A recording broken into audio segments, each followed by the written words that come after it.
Yes, indeed. This is it. And you see, after going to all the lectures, reading all the books of this culture, we say, well, it's not just to feel good about how great our ancestors were. We are great now. We have to reawaken our ancestral and hereditary memory. Mm-hmm. All of these memories are encoded in our cellular structure, in our DNA. And if we truly desire to resurrect these concepts, all we have to do is live it. Yeah. Enough of the speeches, enough of the books. Let's begin to apply the principles that we have found to be true right now in our lives. Let us reclaim Ma'at again. Let us be righteous to each other. There's too much crime among us. Mm-hmm. We are in disobedience to our own standards Yes, as people of African ascent. Yes. Because we do not know, they will not teach us about Ma'at in the school. Oh, they will show you the pyramids and the mask, the golden mask of King Tut. But they don't ever tell you it's Africa neither. Of course not. Because, of course, they say Egypt is not in Africa. But last time I looked, it was still there on the continent. They say now it's in the so-called Middle East. What's the middle of what?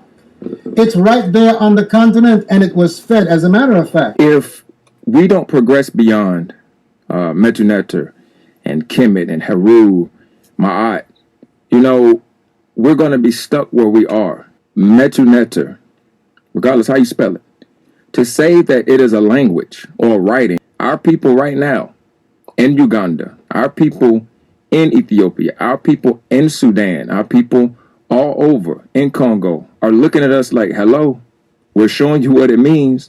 We're still speaking the language, but the whole time our people are sitting right there saying they're not their languages, we're still speaking them. So why don't you learn it from us rather than the people that are trying to use it against us? And I say that because if Neter means God, where else does it mean God?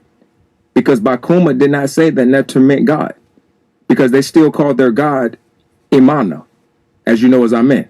And all throughout the east of Kukongo, we still use the word Imana to represent the Most High Creator, the ineffable one, the unseen one. So they were no different from Banyarwanda. They were no different from Burundi and other peoples who still say that Imana or Iman or Amano is still their deity or their creator.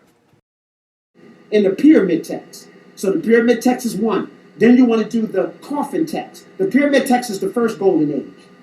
The second golden age, which they would call the middle period, is the coffin text.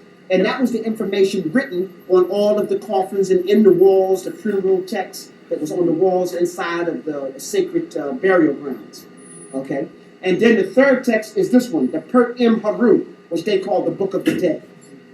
They call it the Book of the Dead because they found these writings with the dead people. But they didn't understand that people weren't dead, okay? That it was a book of life, a book of coming forth by light. It was a book how to be immortal. It was a book how to overcome is fed even in the afterlife.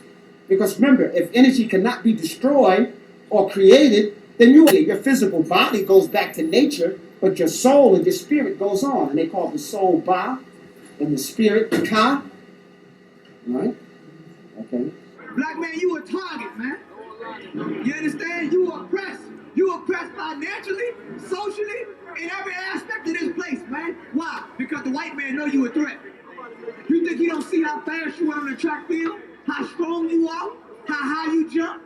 The white man look at you and he say, if these people ever come together and separate from me, they're gonna rule over me. He know it. He know it. The white, all the inventions that we created in this place, man, after slavery. That's without an education.